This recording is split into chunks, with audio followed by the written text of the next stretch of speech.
You know, the big dream of a lot of sports car nuts out there is to someday own a Porsche, any Porsche.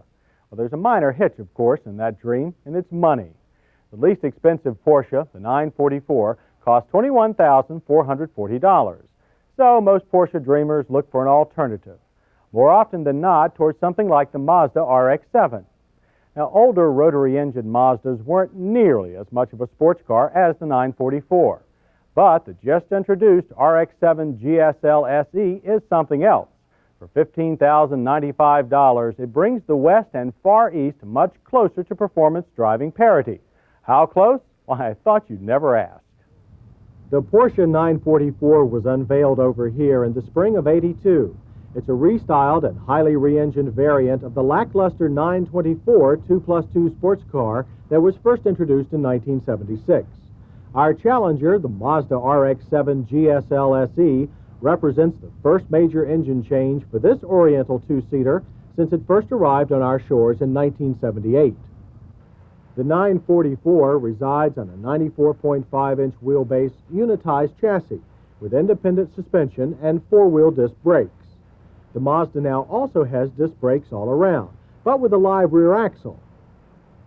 It also has a short 95.3-inch wheelbase and stiff single-unit body and frame construction. The Mazda's new 13B fuel-injected twin-rotary engine displaces 1.3 liters, 14% bigger than before, with 135 horsepower and 133 pounds of torque. By comparison, the Porsche's injected 2.5-liter four-cylinder delivers 143 horsepower and 137 pounds of torque. That should give the straight-line edge to the Germans, but the RX-7 tips the scales at 240 pounds less than the 944, and the Mazda's lower final gear ratio would give it yet another slight edge from any standing start. That means a drag race might be pretty close. To find that out, our first stop was our usual test strip of asphalt, the 7580 Dragaway course in Monrovia, Maryland.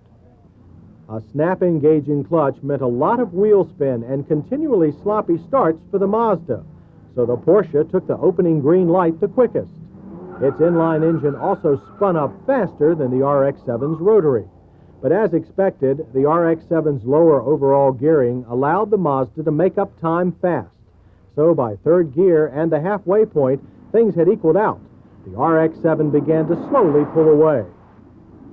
At the quarter-mile pole, with speed checked by radar, the RX-7 had the honor of crossing first, but not by much. Final time was 15.9 seconds at 82 miles per hour. 2 lengths behind, the 944 registered 16.3 seconds at 81. So first laurels go to the Mazda, which, by the way, also showed us the best top speed, 125, against 122 for the Porsche. Of course, speed isn't everything in a sports car comparison. What about handling and brakes? To find out about that, we drove on into the hills of West Virginia, past Charlestown to the 2-mile-around Summit Point Raceway road course. Here we picked up an expert on getting the most out of Summit Point, friend and driver Bob Grenier. He's here to help us evaluate each car's ability to navigate the track's 3,000-foot backstretch and 10 unforgiving turns. We gave the 944 first crack. With a strong power plant, it literally screamed down the straightaway. And with its rear transmission providing a near-perfect 50-50 weight distribution, turns could be taken late and strong. In fact, once you've slowed the Porsche down and induced just a hint of trailing throttle oversteer to set up for the turn, determined steering and a hard throttle will generally always push the car through without theatrics. Now, it's well known that a Porsche 944 can come unglued without much warning, but that point of sliding into the weeds comes much later in this car than in most others.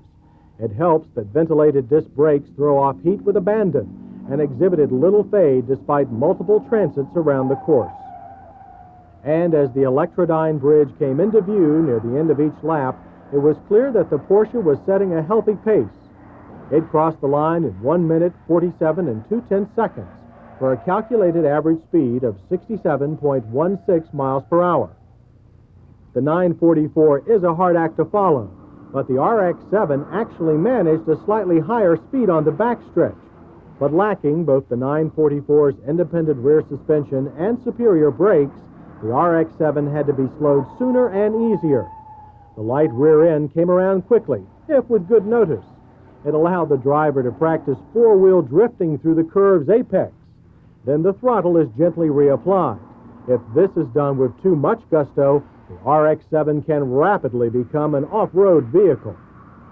In fact, while we suspected the RX-7 would handle worse than the 944, it mostly came down to a suspension that's too stiff in the rear and brakes that fade rapidly when pushed.